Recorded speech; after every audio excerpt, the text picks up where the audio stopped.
Tough workout, yeah. Hard pinions. Bike decided to have a lie down. BMW's tricycle division.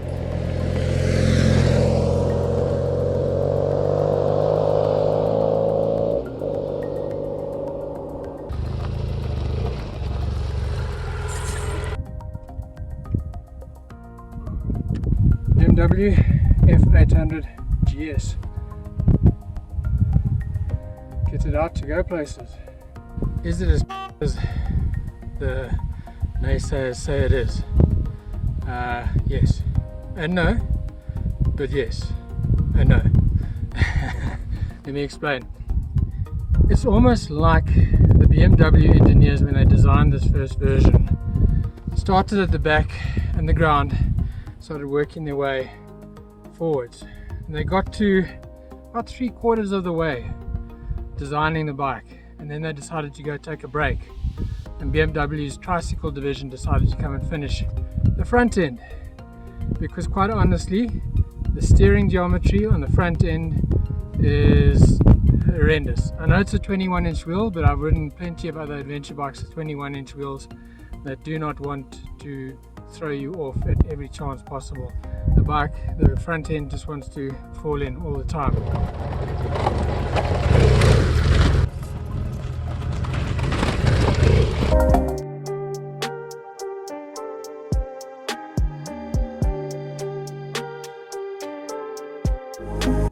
Because the stock suspension as it is quite a soft suspension, so this one has had Wilbur's progressive springs fitted to the front forks.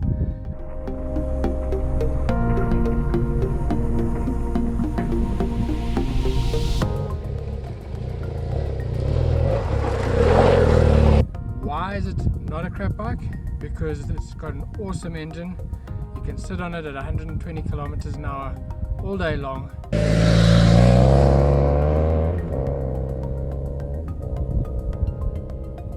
Seat's not the most comfortable. My first impression when I climbed on the seat was feeling like I was sliding forward. It was giving me a premonition of a bit of a nut cruncher on the front here. Thankfully it hasn't happened, but I'm not holding my breath. The day is not over yet.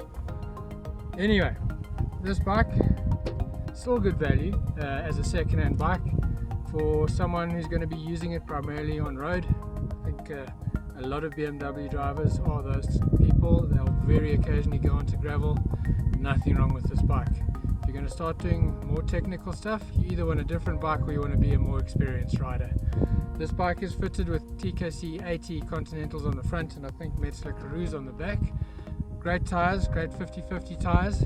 Done a few different types of terrain today, including a bit of thick sand. They did okay.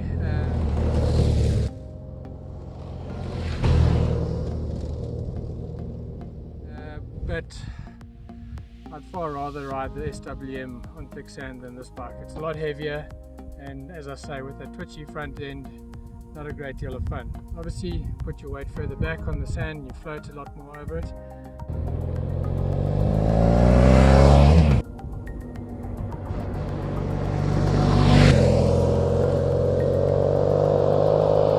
Apologies for the wind noise. I am on top of a small hill, but hopefully you can still hear me. So it is a reasonably tall bike. Hard pinions. There are taller ones, not too bad. There are lowering kits as well, but if you're a shorter rider, short lady, short guy, F700 if you want to stick with the BMW line, I think F750 nowadays, they come, I think they have a lower ride height and obviously have lowering kits as well. For a bigger guy who doesn't want a 1200, you don't need a 1200. I rode with this with one up on the back the other day, perfectly capable of getting to 120 and sitting there comfortably, and still enough in the throttle to overtake quite comfortably.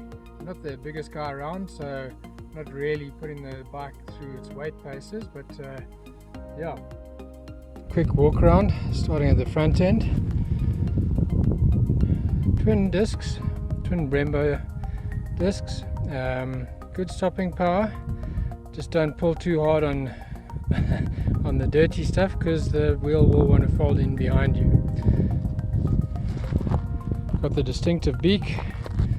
This one's got the nice protective gear over the lights, the distinctive lights.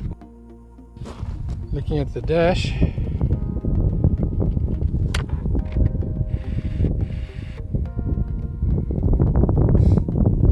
start it up.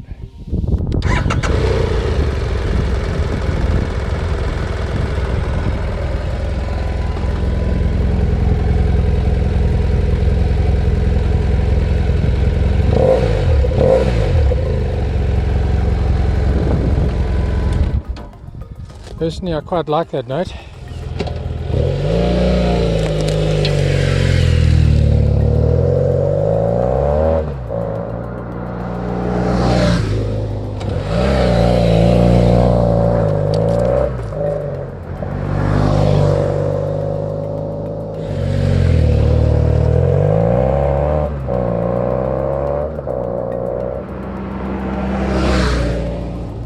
This bike is fitted with a nice solid bash plate as well as lower crash guards.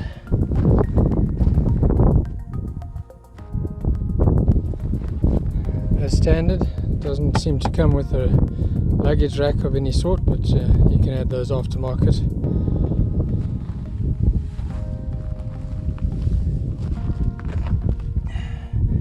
Unlike the 1200, obviously the 800 is chain driven.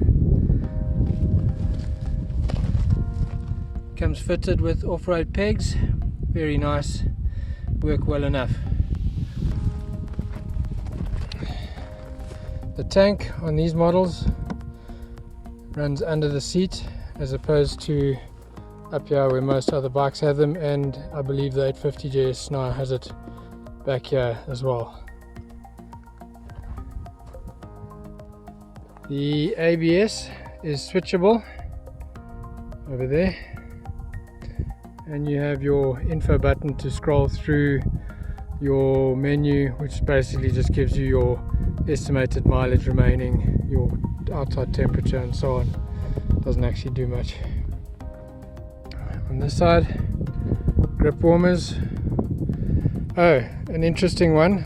The non-BMW drivers and the non-Harley riders indicate right on the right, indicate left on the left, and cancel awkwardly up here. You do get used to it though.